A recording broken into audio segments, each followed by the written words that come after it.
А 301-ээс 305 дугаар байр буюу яг хоохно хүүхдийн тоглоомын талбай буюу сагсны шид байгаа. Ногоо. Би одоо орж байна. За одоо орж байна.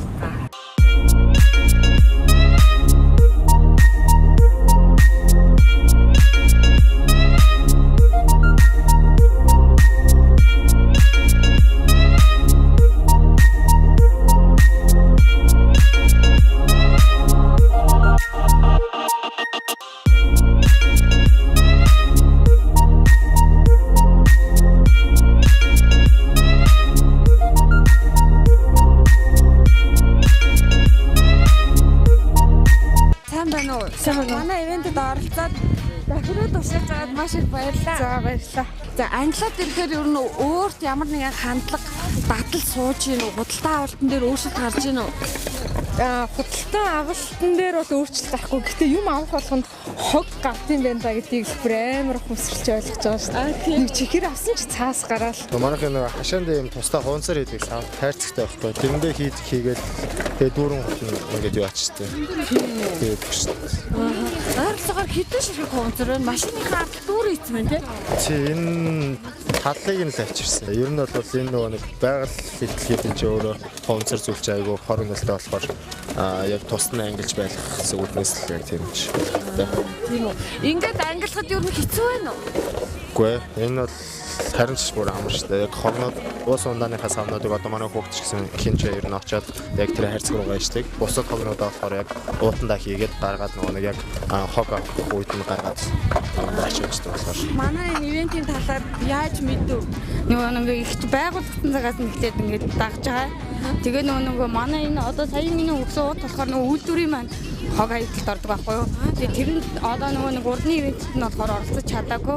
Тэгээ сая болохоор цуглуулад яг нөгөө хаан урд өргөж болно гэхээр яг өөрөө цуглуулад ирж байгаа. Тэгээ яг боломжтой энэ болох эсвэл юу гэдгийг нь бас яг ирээд тэгээд яг болно гэсэн юунуудаа одоо ингэж авчирч өгч байгаа.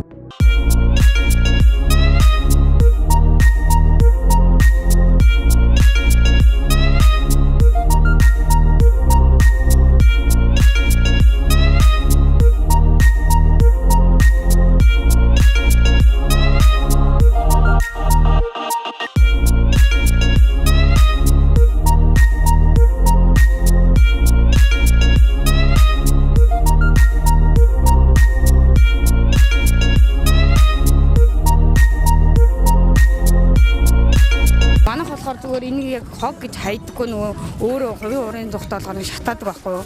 Одоо болохоор эргээгээд нөгөө компаниуд ч гэсэн ашигтай гэдэг үднээс ингээд авчирч өгч байгаа юм тий. Үйлдвэрлэгчд тийм. Үндэсний үйлдвэрлэгчид нэрээ би энийгээ иймэрхүү маягаар ч гэсэн дэмжиж болох нь байна шүү дээ. Би бол энийг ойлгоогүй л явсан. Гэсэн саяны юмтай болоод өөрөө үндэсний үйлдвэрлэгч учраас бас үндэсний үйлдвэрлэгч дахин боловсруулах компаниудаа түүхий дээр дэмжигээд тэгээд энэ манай ивентэд оролцож байгаа юм байна те. Ер нь шил хайчхвал ямар хор хөнөөлтэй вэ гэдэг мэдгүй. Ер нь байгаль тавиад удаан шинкээс гадна бас гал гарах аюултай шүү дээ. Энэ нойлын цаасны голыг хүртэл бүр маш нэм бай. Нэг бүрчлэн ангилсан байна те. Тий. За энэ одоо ингэж ангилсан байгаа хгүй. Тэгээ цэвэрлээд ингээд үнэр хураахгүй, цэвэрлэн гэдэг чинь үнэр хураахгүй бусадтай бас тэр болохгүйгээр ингэж их одоо энэ хоёр уутыг ингэж цуглуулж ирнэ гэдэг чинь ямар их төвчээртэй мундаг охин бэ те. Энэ өстө яасан мундаг бэ? Нойлын цаасны голыг хүртэл одоо ингээд энийг авахгүй болсон хэдий чи энэ одоо картон цаасад явуулах зорилгоор одоо энэ одоо нөгөө энэ их төвчээрийг үнэлээд авъя. Ерөнхийдөө бол бас хултаа болсон дээр ч гэсэн анхаарч эхэлж байгаа. Онцрын файл болох болж байгаа ч юм уу илүү гэрээсээ усаа аваад гэж тэгж бас бодож байгаа. За энэ хавта 21-р зуунд бараг хог хаягдлаа ойлгохгүй ангилтгүй худалдаа авалт ингээд зах замбрааг худалдаа авалт хийдэг энэ нь бол бараг залуучуудын баг ичмээр ийм хандлага болж ийн л та. Тэгэхээр бусдыгаа гоё уриалаач. Бүгдээрээ байгальлалыг хамгаалцгаая. Тэгээд бидний хийж чадах зүйл байхад бүгдээрээ яагаад хийж болохгүй гэж фэйсбүүкээр хараад явж байгаа. Одооноос л яг ингээд тус нь л ангилдаг болж эхэлж байна. Саваа буцааж авдаг учраас хужиртыг үнэхээр дэмжихээс өөр аргагүй. Ингээл ирж чинь. Хин ангилсан чиний авчирсан энэ давхруудыг би анзаараад байхад аав ээж нар эмээ өвөө нар яг нэг хүүхдүүдтэй ангилах аргыг зааж өгөөд тэгээ хүүхдүүдтэй дагуулж ирээд байгаа байхгүй юу. Зарим хүмүүс мэдж байгаа хаа манай давхар авах явуулын станц дөрвийг бас дэмжсэн. Хаал дургийн иргэдийн төлөөлөгчтэй хурлын дарга Цэрэн өнөөдрийн үйл ажиллагааг бас дэмжсэн. Нийт хог хаягдлын 80% ашиглаж болно гэдэг байгаа шүү дээ, тийм ээ. Тэгэхээр бид энэ хог хаягдлыг илүү сайн ашигладаг, хэрэгэлдэг болох ёстой байна. Хоёрдугаар энэ хүүхдүүдийг одоо энэ зөв хог хаягдлыг ангилж ялгахаас сурах хэрэгтэй. Тартай ногооныг үүсгэн байгуулагчтэй. Яагаад хогоо ангилах хэрэгтэй бэ? Ялангуяа одоо энэ залуучууд энд аягүй оролцоод байна л та. Яг ухамсарын засаглалаас соёлтой иргэнийхээ одоо харилцааны хүрээнд болон эрүүл амьдрахын төлөө экологийн төв боловсруулгүй залуу хүн байна гэдэг бол өөрөө жоохон 21-р зуунд л болон мичвэр зүйл.